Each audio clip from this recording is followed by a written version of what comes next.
Hi, welcome back to another desperately overproduced episode covering a topic that's already been discussed ad nauseum.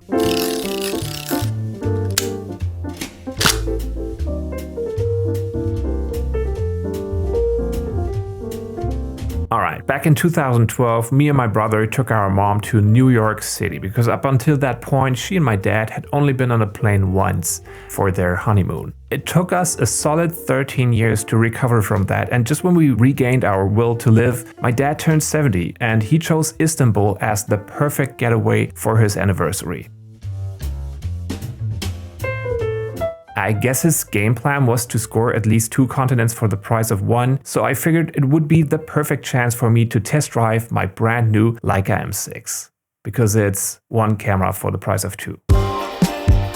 Anyway, let's get a couple of facts out of the way first. I got the non-TTL version of the M6 and this one's from 1991, so no fancy flash metering, just the classic LED light meter. So the M6 is a 35mm rangefinder camera with a maximum shutter speed of 1/1000th of a second, and yeah, that's pretty much it. And while it's officially referred to as the non-TTL version, it does in fact meter through the lens, just not for flash. It's basically the version Leica made before deciding photographers needed help figuring out flash exposure.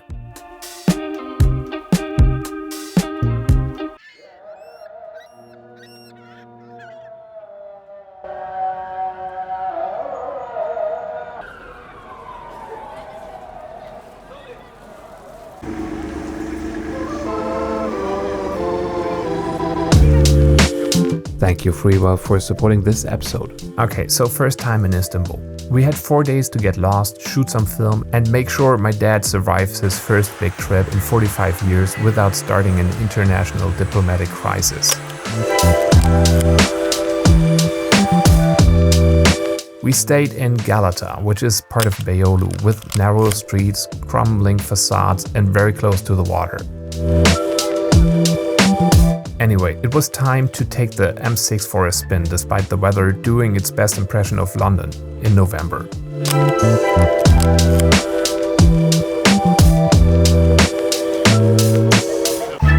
Carrying around the M6 is pure joy. It's like literally what a million people before me said, built like a tank. And at the same time, nobody actually gives a shit you have it on you.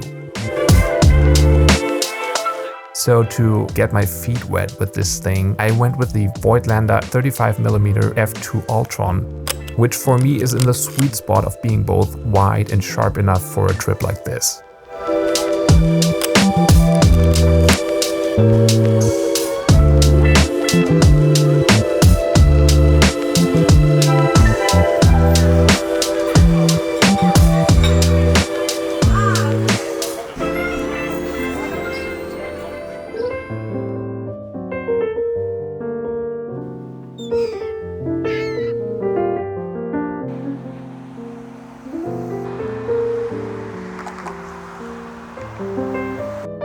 We woke up to actual blue sky breaking through the Istanbul gloom.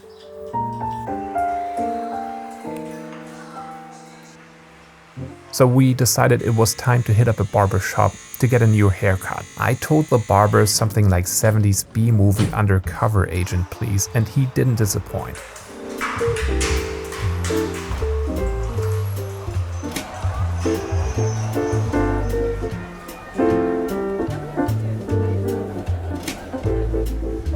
Then we took the ferry to Kadıköy for this day, and this was something I really wanted to cross off the list.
Once we arrived, we stopped for some authentic and healthy local food, truly living like the locals.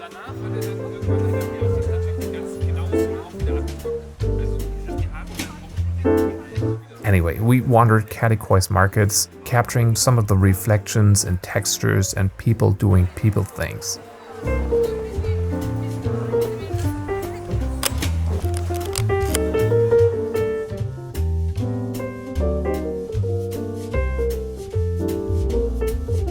I switched out Porta 400 for Kodak Gold 200 that day since the light was cranking up, and honestly it's become my go-to color film. It has just the perfect balance of warmth and detail when the sun's actually cooperating.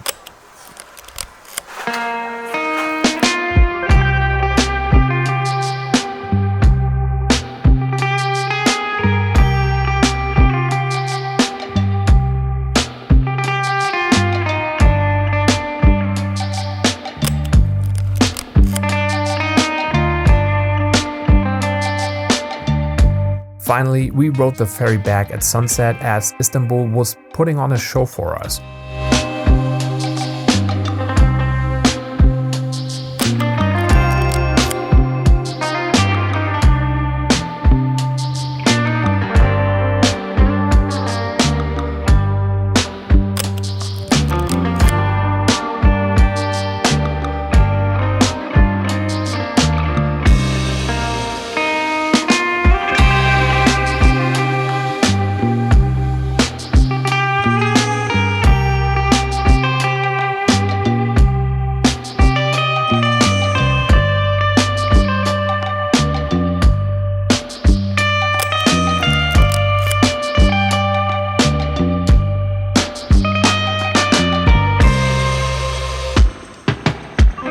Dinner was at some half-hidden place with Michelin vibes and a killer view.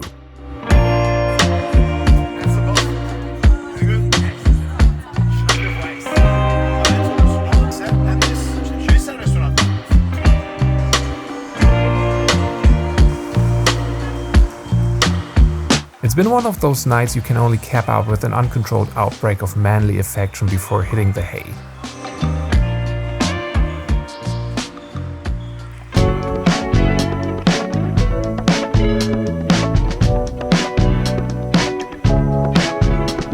I decided to start off the day with a fresh roll of Ektachrome 100. And the best part of that film is that false sense of control it gives you just to keep yourself challenged rather than actually getting a decent shot out of your camera for once.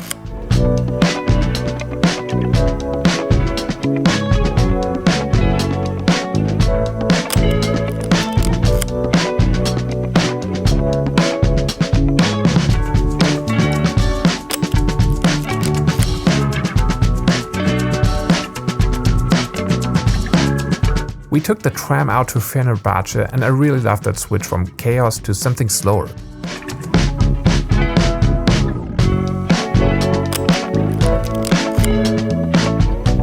We spent a couple of hours there shooting whatever felt honest. Kids playing, old man chilling in the sun, shop windows. And the M6 made everything stupidly easy. Advancing the film, reloading, the shutter button, all of that just feels incredibly satisfying.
I've been sent gear before that never made it into a video, because I only mention sponsors when I've actually used and liked that stuff.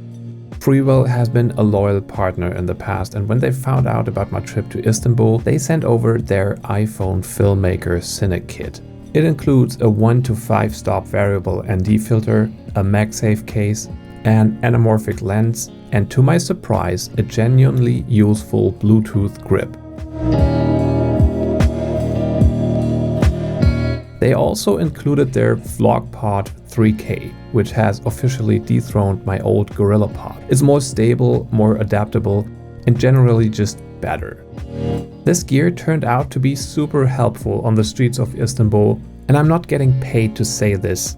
Go get it. So as some of you know, I have been shooting a Hasselblad 500 for the past 2 years. And this one is a big, heavy diva of a camera, which most of the time only works using 3-legged tools. And I'm not talking about myself here, you little perverts. The Hasselblad is the kind of tool that demands permission from the universe before you even press the shutter. But the M6 is a completely different beast, and this trip was my first real chance to see what it's like shooting a Leica as a beginner. And you know what? It's weirdly liberating. You don't set up shop and wait for the scene to come to you, you're the one that moves. In Katakoy, that felt perfect. The neighborhood is busy but not frantic. And shooting HP5 at 1600 gave everything a nice chunky grid.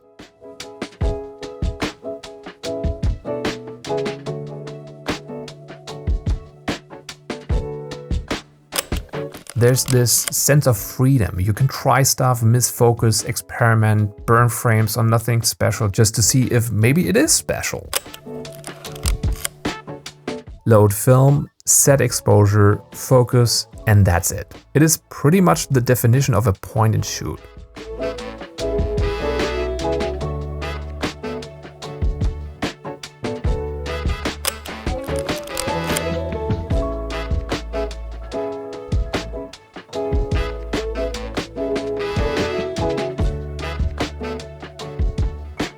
And coming from medium format, having 36 shots on one roll felt pretty economic and at the same time borderline cheating.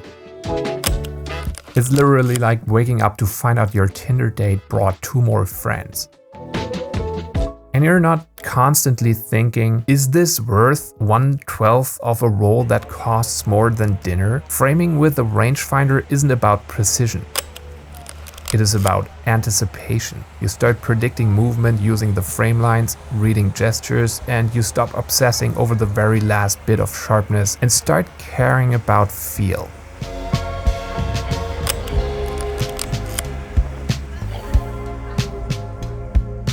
But ultimately, it's not about the camera being magic. It's about it being invisible enough that you stop worrying about it and start paying attention to what's actually in front of you.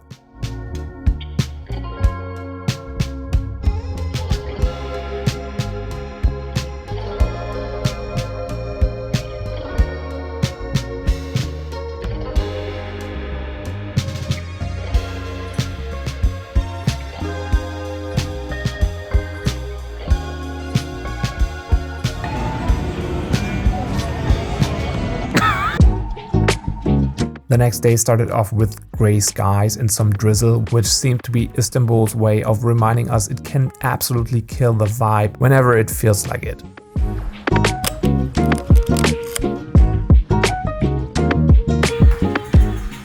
We kicked things off at the Grand Bazaar, which, shocker, was crowded and full of people offering you everything except personal space.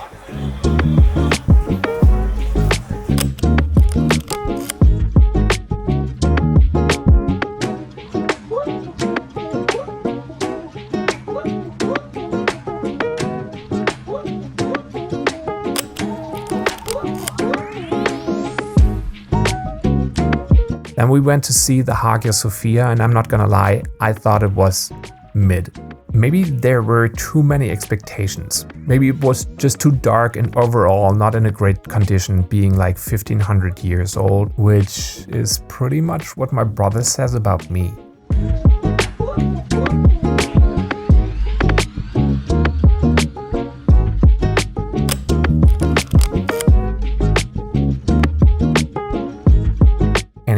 Walking out, the sun decided to show up for the first time all day, and we headed straight to the Blue Mosque, which was much more our jam.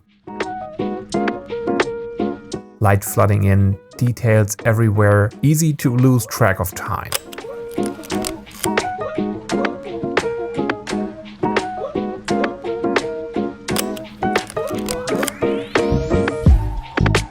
Kodak Gold absolutely slays in this kind of afternoon light, soaking up every warm tone in the stone, every carved detail, every deep shadow. The photos looked like they belonged in some early 2000s big budget thriller with rich colors and moody contrast.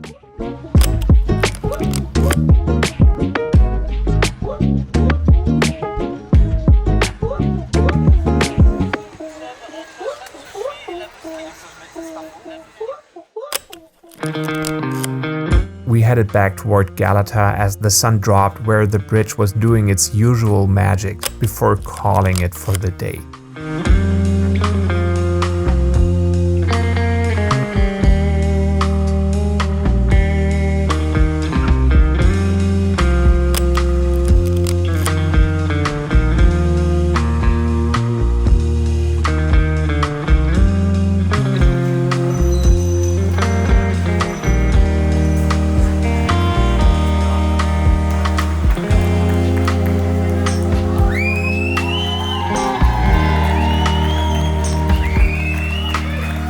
So how do you Leica, especially as a beginner? I guess it helps to get over yourself. I mean, you do not necessarily have to get a mustache, but you could. Anyway, shooting a Leica technically isn't any different from shooting other cameras. The tactile feeling of a Leica is different. Then again, what surprised me most about the M6 is how much it gets out of the way. It's light, it's unobtrusive, and it doesn't scream for attention. And somehow that makes you willing to get closer, shoot people you don't know, step a bit outside your usual routine. It's the opposite of intimidating, which ironically makes you feel more confident. And yeah, the build quality is exactly what the hype says. Every click and turn and crank on this thing just feels right. I even caught myself enjoying changing film rolls. Then again, it's not a magic wand, and it won't make you a better photographer. But it is an inspiring tool, and that counts for a lot. If you're looking for something that nudges you to trust your instincts a bit more, slow down a little less, and actually engage with what's in front of you, this might be it. Alright, that's it. Thanks for watching. I'm headed to south of France now. I'm looking forward to that episode, and I guess I see you in the next one, probably 2 cameras deeper into my personal financial crisis. Peace.